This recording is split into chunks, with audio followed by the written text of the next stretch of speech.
اعوذ بالله من الشیطان الرجیم. بسم الله الرحمن الرحیم.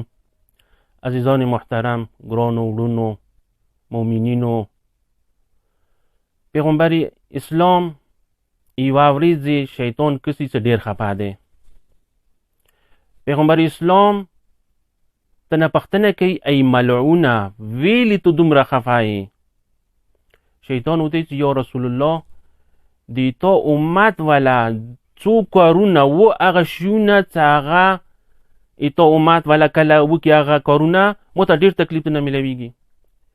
هغه شیونه چې مو ته ډېر تکلیف نه میلېږي هغه دا دی چې یو انسان، یو مؤمن، یو مسلمان بل مؤمن مسلمان ته سلام علیکم وي. مثلا کله چې بل څه میلېږي بل ته سلام کوي. دغه سلام کولې نه مو ته ډېر تکلیف نه میلویږي. سلام هم چونکې د خداوند متعال نمد دی، خداوند متعال اندغ وجه نه انسان باندې رحمتونه برکتونه نازلوي. و سلام په متعلق د پیغمبر اسلام صلی الله علیه و آله و سلم یی څه ان ابخل الناس من بخل بالسلام، یعنی بخیل ترین انسان هغه دی چې هغه سلام بل مؤمن مسلمان ته ونه کی، یعنی یو بل څه میلو شي غلی کین. شته دی چې څوک سلام ونه کوي جامع ته حاضر شولو هغه ځواب ما ورکوي. مثلا یوه خبره وکړه، پوښتنه وکړه، هغه ځواب ما ورکوي. اندې شان سره اویا حسنات دي کس دپاره چې هغه سلام وکړي و یوه حسنه هغه څه ځواب ورکړي. که چیرې تا یوې جامې ته وروړې سلام ده وکړلو، هغې جامې والا تونه سلام ونخیستلو، فرشتې ته ځواب یایي. دویم هغه شی چې شیطان ته ډېر تکلیف ته نه میلویږي هغه چې دی لاس میلوله. چې کله یو مؤمن یو مسلمان یو بل سره میلویږي، یو بل سره لاس میلوي، د هغه لاس میلوله دوره تاثیر لري انسان باندې، هغو زړونو باندې چې هغه یو بل مقابلې کې کینه لري، بغض و حسد لري. دغه لاس میلولو وجې نه چې کېږي د هغوی کینې برطرف کېږي.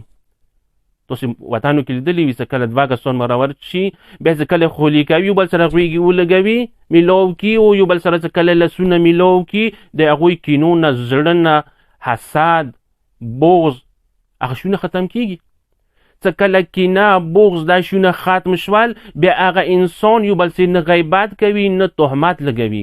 اندې وجې نه شیطان لګیا دی چې تو بل مؤمن سي لګیا کي چې دغسې غیبت وکړه، دغسې تهمت ولګوه، دغسې پلانکی ګونه.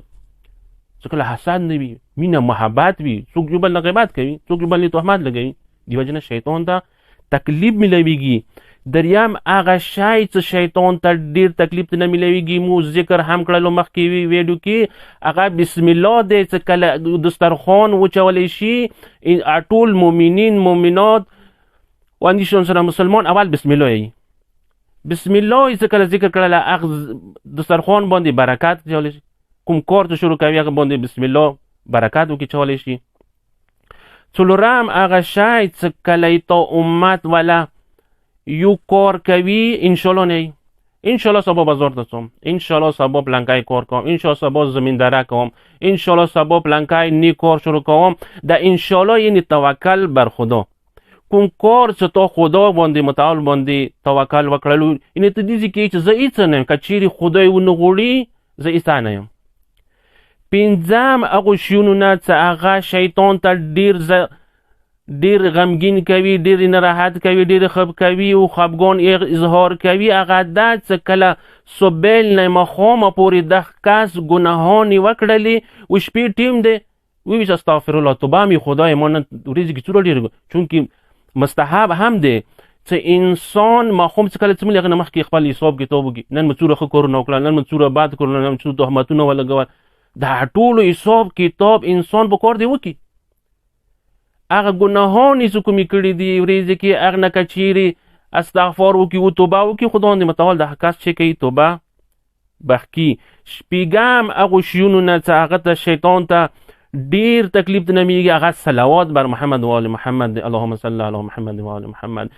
یی چې ای رسول د خدای چې کله د تا نه ما امت ولا وخلي، چې کله تا نه صلوات وستوي د هغو کسانو ټولو ګناهانې معاف کېږي. پیغمبر اسلام دی یی چې ورځې قیامت به تله ولګېږي، چې کله تله ولګېدله دغه انسان دغه مؤمن مسلمان به ګناهانې زیاتې شي او کوم اعمال یې هغه به کم شي.